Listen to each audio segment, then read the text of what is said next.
रात का चांद पूरे गांव पर फैला हुआ था।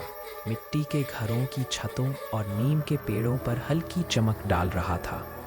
बच्चे लालटेन के पास बैठकर तारे गिन रहे थे। उनकी आंखों में मासूमियत और जिज्ञासा का संगम था। कभी कभी वे आपस में छुपकर बोलते, देखो तारा गिर रहा है। गांव के बड़े पलंग पर सो रहे थे, हल्की सांस के साथ रात की शांति का हिस्सा बनकर। हवा में नीम और कीकर के पत्तों की खुशबू थी और कभी कभी दूर से कुत्ते की भौंक सुनाई देती।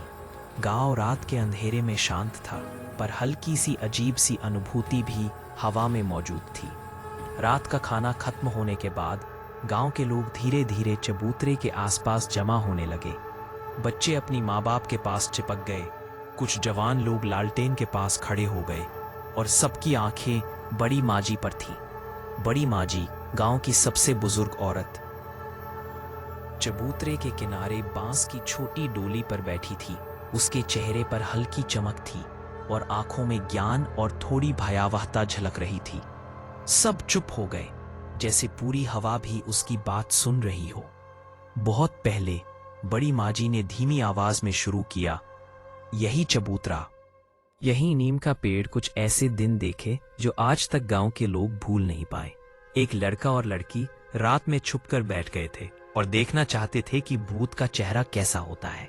रात के 12 बजे जैसे ही चांद सबसे ऊंचा था, हवा में हल्की सी आवाज गूंज रही थी, मेरे पास आओ, मेरे घर आ जाओ। लड़के और लड़की ने देखा पेड़ के नीचे कुछ अजीब सा हिल रहा था और जैसे ही वे धीरे से उसके पास गए, उनके पैर धरती में घुस गए। उन्हें कोई वापस नहीं देख पाया। वह पेड़ और चबूतरा रात के हर कोने में नई कहानियां बनाता है और जो भी रात में अकेला जाता है वह कहानी का हिस्सा बन जाता है। बच्चे डर के मारे अपनी माँ बाप के पास चिपक गए। जवान लोग लालटेन की रोशनी तेज करते हुए धीरे से बड़ी माजी को सुन रहे थे। रात का मौसम धीरे धीरे और गहरा हो गया। नीम के पत्तों से हल्की सी सरसराहट सुनाई दी और धुंध जड़ों के आसपास घूम रही थी। लोग चबूतरे पर बैठे अपनी सांस संभाल कर सुन रहे थे। हल्की हल्की छायाएं पेड़ के नीचे डर और रहस्य का भाव बढ़ा रही थी।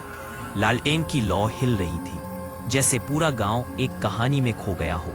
बड़ी माजी की आवाज में हल्की सख्ती थी और सबको लग रहा था कि रात में कुछ अजीब होने वाला है, पर कोई चेहरा या आकृति अभी तक दिखाई नहीं दी।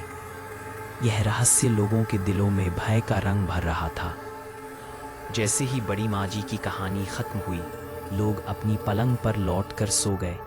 बच्चे अपनी माँ बाप के पास चिपक कर सो गए, पर उनकी आंखों में हल्की सी डर की चमक अब भी थी। नीम के पेड़ की छाया धीमी धीमी हिल रही थी और चांदनी की रोशनी में पूरा गांव शांत लेकिन रहस्यमय लग रहा था।